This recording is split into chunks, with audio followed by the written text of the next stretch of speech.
I always believed that the worst kind of pain was the one you saw coming but couldn't stop. Like a car crash in slow motion, or the moment you realize you left the stove on just as you shut the front door behind you. But I was wrong. The worst pain is the one that sneaks up on you, dressing itself as normalcy, hiding in the everyday moments until you wake up one morning and everything you thought you knew has been rewritten in someone else's handwriting. It started with a shift so small I barely noticed it. A misplaced kiss on the cheek instead of the lips. A distracted nod where once there had been laughter.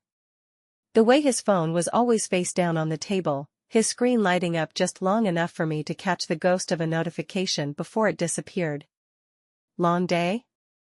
I asked him one evening as he sat across from me at dinner, absently twirling his fork in his pasta without taking a bite. Yeah, he replied, a beat too late. Just a lot on my mind. I wanted to press him, to ask him what, but something in his posture warned me against it. His shoulders were tense, his jaw locked. I told myself it was work. He was stressed, overwhelmed. I told myself a lot of things. The nights became lonelier, though he was still beside me. I would turn over in bed to find him awake, staring at the ceiling, lost in thoughts he wouldn't share. When I reached for him, he'd flinch before catching himself and forcing a smile. A forced smile is worse than no smile at all.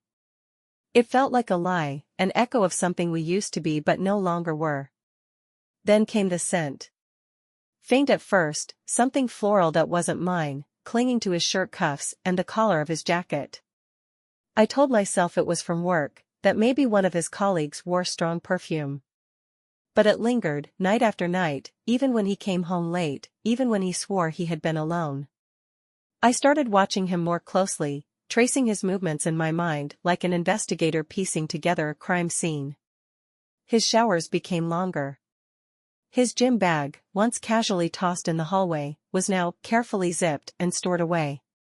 He was meticulous in a way he never used to be. And there was something else, an absence. He had begun to pull away from me in ways that weren't just physical.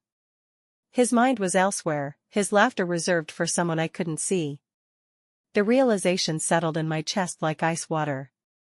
He was slipping through my fingers, and I was too afraid to tighten my grip, to ask the question I wasn't ready to hear the answer to. And then, one night, the truth came knocking. But not in the way I expected. Not in a confession or an argument or even a lingering scent on his skin. No, it came in the form of a name, whispered in his sleep. And it wasn't mine. It echoed in the darkness, slithering into my ears like a secret meant for someone else. I lay frozen, my breath shallow, my heart a frantic drumbeat against my ribs. The syllables of her name, soft, intimate, curled around me, choking me in their unspoken meaning.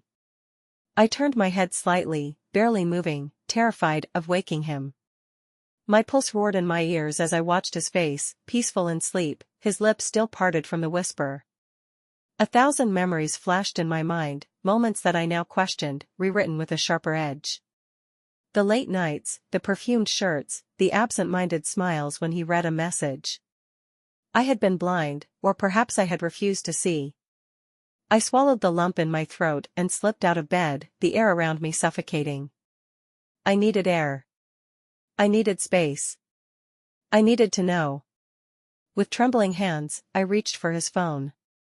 My fingers hovered over the screen, hesitating. The final nail in the coffin was waiting for me, just a swipe away. My fingers trembled as they hovered over his phone, the smooth glass screen reflecting the dim glow of the bedside lamp. One swipe. That was all it would take. One swipe to lay bare the secrets he kept from me, to rip the veil off the life I thought we had. I took a deep breath and swiped up. The screen lit up, and my stomach clenched as I stared at the notifications. A series of missed calls from an unsaved number, text messages from someone named S, and a single unread message previewed at the top. I miss you already. Can't wait until tomorrow. The world tilted. I blinked rapidly, trying to focus, to force my brain to work through the shock. S. Who the hell was S? A friend? A coworker? No. The whisper in his sleep told me otherwise. That name, the name that was not mine, slithered through my mind like a venomous snake. I forced myself to open the message thread, my breath shallow, my heart hammering against my ribs. The conversation was there in full, a neatly documented betrayal in black and blue bubbles.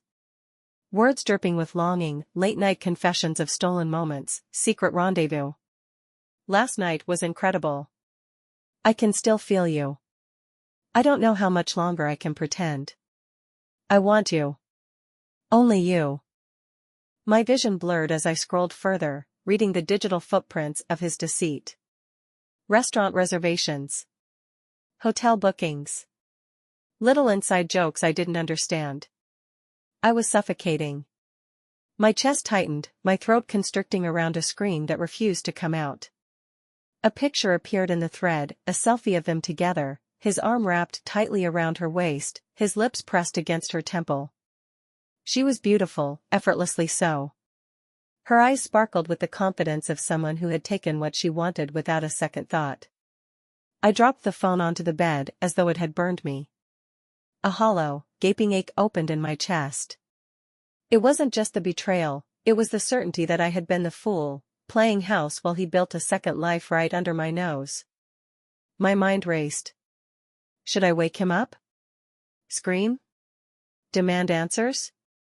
But no, he had already told me everything, in his sleep, in his actions, in the messages meant for someone else.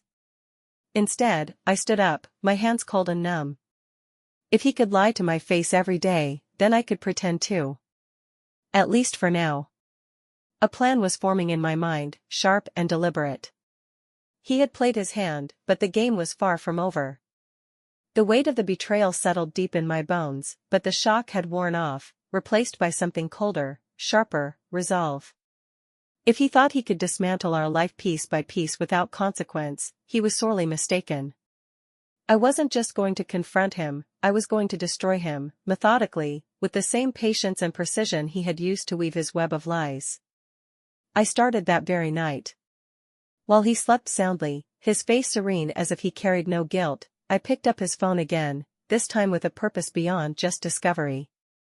I went through every message, screenshotting and forwarding them to my personal email. The texts, the pictures, the hotel confirmations, everything. I wanted an ironclad record, something undeniable. He wouldn't be able to gaslight me out of this truth. The next morning, I played my part perfectly. I made breakfast, kissed his cheek, even asked about his day as if nothing had changed. But the moment he left for work, I got to mine. My first stop was a lawyer. I had no experience with divorce attorneys, but after a quick search, I found one with stellar reviews, Rachel Myers, a woman known for her ruthlessness in court. Her office smelled of leather and old books, a place of power and quiet destruction. Rachel greeted me with a knowing look before I had even sat down. "Tell me everything," she said, and so I did.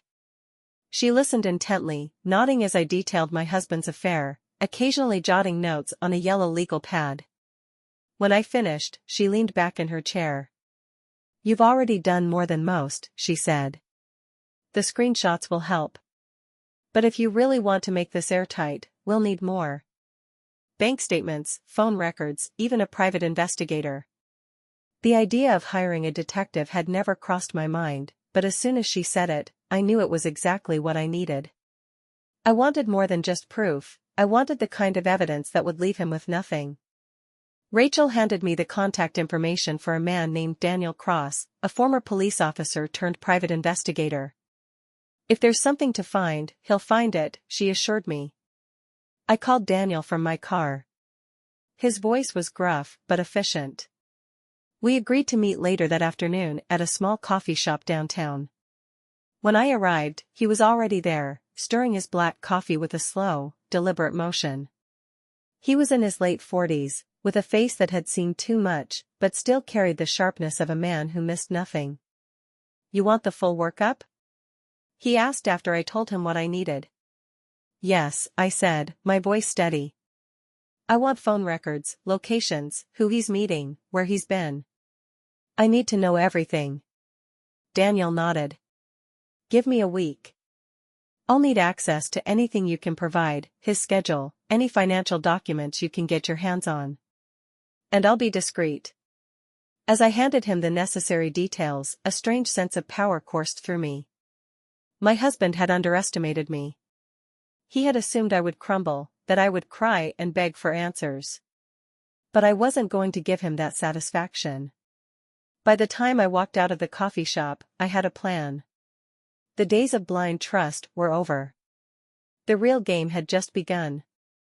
The days blurred together as I carefully built my case, every action precise and deliberate.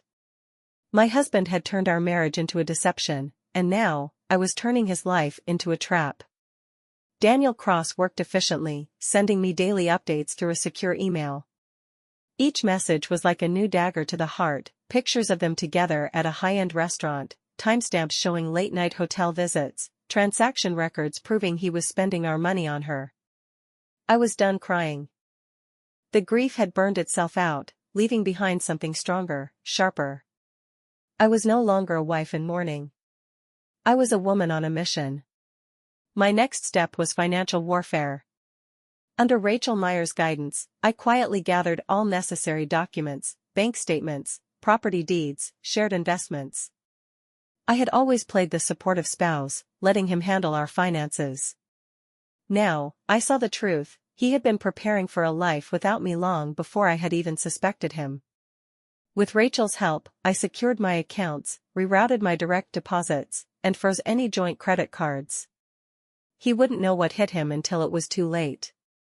Then, I did something that made my blood hum with adrenaline. I arranged a meeting with her. Her name was Sophia. Young, confident, oblivious. I found her easily, a quick search on social media leading me to her favorite cafe. She was sitting alone, sipping an overpriced latte, scrolling through her phone without a care in the world. I slid into the chair opposite her and watched as her eyes flickered up in confusion. "Can I help you?" she asked, her voice light, unbothered. I leaned in, placing a neatly printed folder on the table between us. "I think you already have," I said, my tone deceptively sweet. She hesitated before reaching for the folder, flipping it open to reveal pictures of her and my husband in intimate moments. I watched as the color drained from her face, her hands gripping the pages like they might burn her. She started, but I cut her off. "I'm his wife." The cafe around us continued buzzing with life, but in that moment, our little corner was frozen in time. She stared at me, her lips parting slightly, but no words came out. "I'm not here to beg, or cry, or scream," I continued, keeping my voice low. "I'm here to inform you. You're not special. You're not the first. And you won't be the last." She swallowed hard, her fingers trembling as she closed the folder. "I didn't know," she whispered, barely audible. I tilted my head, feigning curiosity. "Didn't you?" Her silence was all the answer I needed. I stood up, smoothing the front of my coat, feeling victorious in a way I hadn't in months. "Enjoy him while you can," I said, turning to leave. "Because by the time I'm done, he won't have anything left to give you." As I walked away, I felt lighter than I had in a long time. This wasn't just about revenge anymore. This was about reclaiming myself, my dignity, and my future. And I wasn't done yet. The moment I walked out of that cafe, I knew there was no turning back. The pieces were in motion, and soon, my husband would have no choice but to face the destruction he had set in motion. That evening, I returned home, my heart pounding with anticipation. He walked through the door like nothing was amiss, pressing a perfunctory kiss to my cheek. I forced a smile, playing my role for just a little while longer. But inside, I was electric, burning with the knowledge that by morning, his world would come crashing down. The first blow came before sunrise. His phone, usually buzzing with messages from Sophia, remained eerily silent. I imagined her tossing and turning in her bed, her mind replaying our conversation, realizing the truth. Realizing she had been nothing more than a pawn in my husband's game. The second strike was financial. The moment he tried to use his credit card at his favorite coffee shop, it was declined. I had cut him off completely. Every shared account was now frozen. His assets were locked in limbo. And then, just as he began to suspect something was terribly wrong, came the final strike. Rachel had arranged a meeting. A divorce settlement so brutally one-sided it would leave him grasping at the fragments of his life. I sat across from him in the lawyer's office, perfectly composed, watching as realization dawned on his face. His eyes darted to mine, searching for some sign of the woman he had once loved, the woman he had taken for granted. But I was no longer that woman. "I don't understand," he muttered, flipping through the documents in front of him. "You will," I replied coolly, leaning back in my chair. And then, as if on cue, the door opened, and in walked Daniel Cross. He laid a thick folder in front of my husband and slid it across the desk. Photographic evidence, phone records, financial statements, Daniel listed off, his voice as cold and professional as ever. "Enough to bury you in court, should you choose to fight this." My husband's face drained of color. His hands trembled as he reached for the folder, flipping through page after damning page. "You set me up," he whispered, voice hoarse. "No," I corrected, a smirk curling on my lips. "You set yourself up. I just had the foresight to make sure you paid the price." Silence stretched between us, thick and suffocating. And then, finally, he slumped in his chair, defeated. "Sign the papers," I said, my voice laced with finality. For a moment, I thought he might refuse. But then, slowly, reluctantly, he reached for the pen and scrawled his name across the pages that would strip him of everything. When it was done, I stood up, smoothing my hands over my coat, and met his gaze one last time. "You should have been more careful," I murmured. "But now? You have nothing left." And with that, I turned on my heel and walked out, leaving him to drown in the wreckage of his own making. Outside, the sun was shining. The air was crisp. And for the first time in a long time I felt free.